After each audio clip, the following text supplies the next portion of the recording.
Jackie Kennedy was a true style icon, but her shoes hid an intimate secret.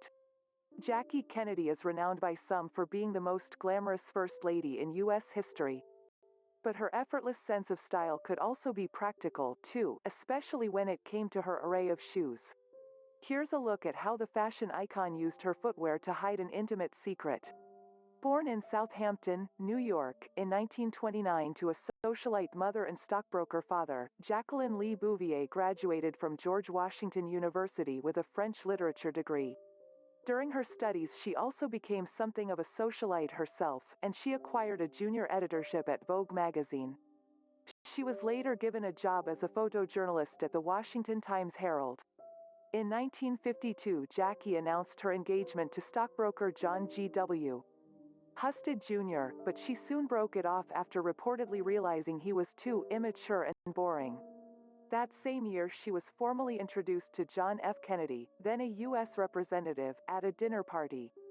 Just over a year later the pair confirmed they would be getting married. Regarded as the social event of 1953 by some, the couple's wedding ceremony took place at St. Mary's Church in Rhode Island. The pair traveled to the Mexican city of Acapulco for their honeymoon, before making a home in Virginia's Hickory Hill. After suffering the heartbreak of both a miscarriage and a stillborn birth, the pair welcomed daughter Caroline into the world in 1957. Jackie proved to be a vital part of JFK's successful re-election to the Senate campaign in 1958. And she also served a similar role during his subsequent bid for the U.S. presidency. Just 2 weeks after her husband was elected to the White House, Jackie gave birth to their first son, John F. Kennedy Jr. Jackie proved to be a popular First Lady and made more official international visits than any of her predecessors. But she had to take a backseat in 1963 when she once again fell pregnant. Sadly, shortly after being born 5 weeks prematurely, Jackie and JFK's son Patrick passed away from hyaline membrane disease. And further tragedy struck later that same year, in an incident which shook the world to its core. Indeed, in November 1963 the President and First Lady were riding in Dallas in a motorcade when the former was shot. He was pronounced dead shortly after arriving at the city's Parkland Hospital. Jackie largely retreated from the spotlight following JFK's assassination, although she still continued to make headlines for her personal life. She enjoyed a close relationship with her late husband's brother Robert, which some believe turned into a romantic one. And in 1968 she married for a second time to Aristotle Onassis, a shipping tycoon from Greece. Following Onassis' death in 1975, Jackie threw herself into her work. She served as a consulting editor for Viking Press and associate editor for Doubleday. She also continued to pursue the type of architectural and cultural preservation work that she had first embraced during her stint in the White House. After suffering a fall from a horse in late 1993, Jackie's health began to decline and she was subsequently diagnosed with non-Hodgkin lymphoma. By May 1994 the disease had spread to her liver, brain and spinal cord. That same month Jackie passed away in her sleep at the age of 64. Alongside her duties as a mother, First Lady and editor, Jackie was hailed for the visionary sense of style she displayed throughout her life. After JFK won the 1960 presidential election, she asked fashion designer friend Oleg Cassini to provide her with a unique wardrobe for her various duties. The French-born American helped create some of Jackie's most iconic outfits, including her inaugural gala dress. In fact, Jackie spent more than $45,000 on clothes in 1961 alone. That was nearly $50,000 more than the yearly salary JFK received for being the President of the United States. Jackie's wardrobe was widely admired by the public and she was even voted as the world's most stylish woman. The work of French couture designers Givenchy, Balenciaga and Chanel proved to be Jackie's personal favorites. However, her inclination towards Parisian trends was scolded by the more patriotic sections of the American media. As a result, Jackie asked fashion editor Diana Vreeland to help source U.S. designers capable of recreating the Paris style. Norman Norell and Ben Zuckerman were two of the names that Vreeland put forward. The former was widely regarded as the first designer of America, while the latter had become renowned for his own take on Parisian couture. Jackie wore a purple woolen coat designed by Zuckerman for her famous White House tour alongside Mamie Eisenhower. Jackie's signature look during her White House stint consisted of suits, sleeveless A-line dresses, low heel pumps, above-the-elbow gloves and hats. Her style was recreated by numerous clothing manufacturers across the world. Designed by famous hairdresser Mr. Kenneth, her bouffant hairdo also proved to be just as significant as her outfits. Following the death of her first husband, Jackie altered her image. Big lapel jackets, silk headscarves, gypsy skirts, pantsuits and round sunglasses all became a regular part of her new wardrobe. She also cemented her status as a trendsetter with a black turtleneck left to hang outside her white jeans. Alongside her stylish wardrobe, Jackie also possessed an exquisite jewelry collection. Contrived of by Kenneth J. Lane, her signature item as First Lady was a pearl necklace. She was also famed for wearing bracelets created by Frenchman Jean Schlumberger. But her most cherished piece was her Van Cleef & Arpels wedding ring. The John F. Kennedy Library houses many of Jackie's iconic outfits.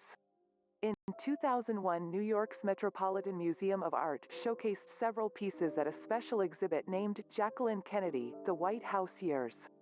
Both Time and Forbes magazine placed her high in their all-time fashion icon lists during the 2010s. In 2017, Kathy McKeon, who served as Jackie's live-in aide for 13 years, published her autobiography, Jackie's Girl.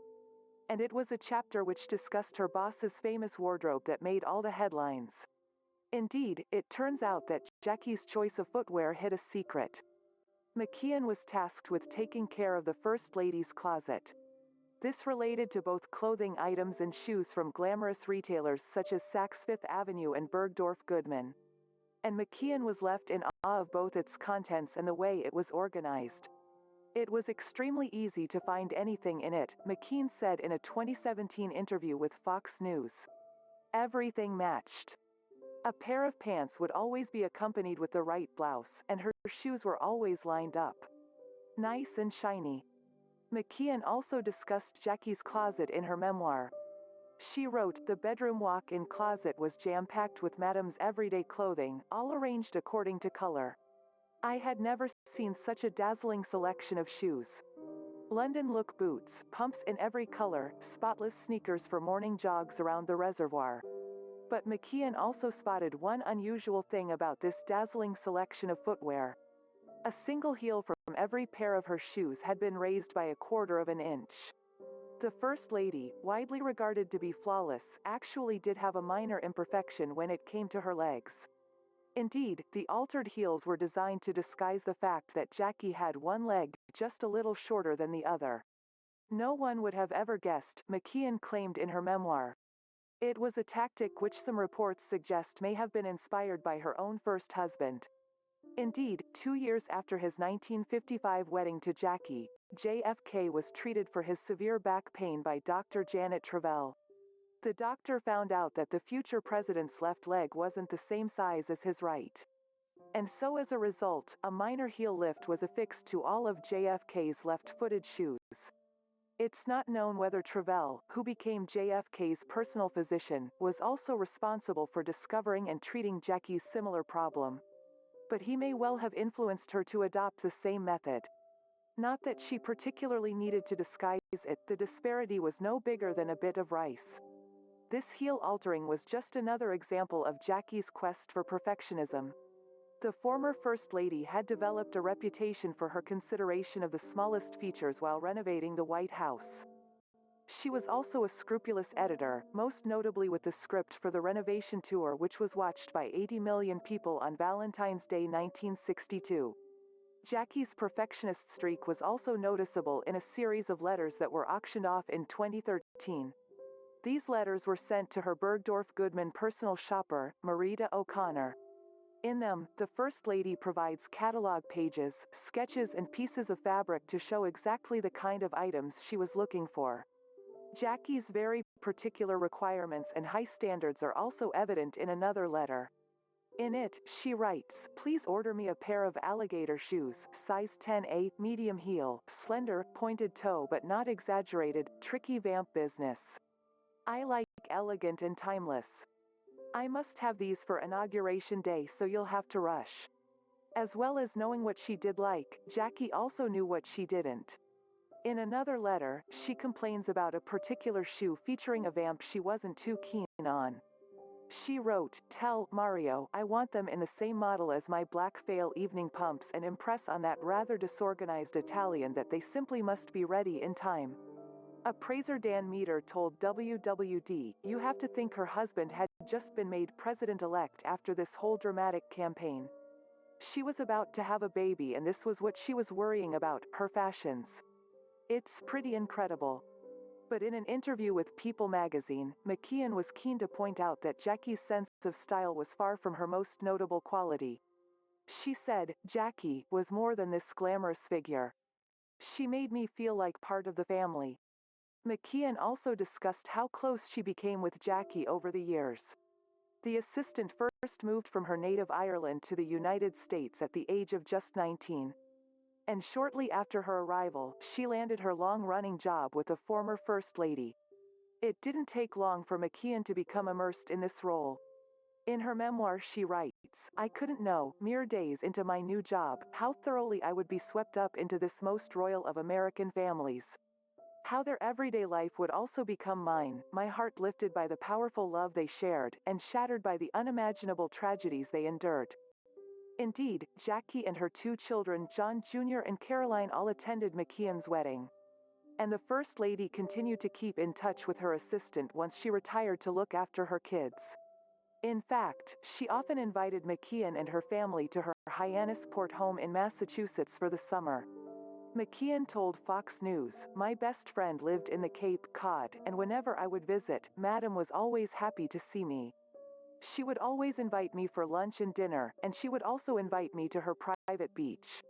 She always made sure someone sent us lunch." McKeon further reflected on Jackie's warm nature in her memoir.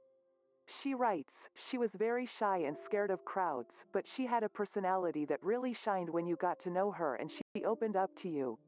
Whenever she would meet someone, she would say, 'Kat, what did you think of him?' She wanted to know my reaction." However, McKeon eventually ended up losing touch with Jackie. She told Fox News, "I wasn't really aware that Madam was sick. It was in the papers and magazines, but I wasn't one to read that gossip. So I felt like there was a lot I didn't know about her until I saw a picture of her in Central Park. It wasn't the Madam that I remembered." The interest in Jackie's sense of style, including her footwear, remains high to this day. In 2013, one particular pair of the First Lady's pumps was auctioned in Los Angeles. Designed by Italian René Mancini, the size 10 shoes were sold to an anonymous person for almost a whopping $30,000. 3 years previously, two of Jackie's fake pearl necklaces went for approximately $47,000 at an auction in England. The items would originally have cost the First Lady only several $100s. Indeed, as Bonham's jewelry expert Jean Gica told The Telegraph, "It's fair to say that 99.9% of the value is because they belong to Jackie Kennedy." Thank you for watching video.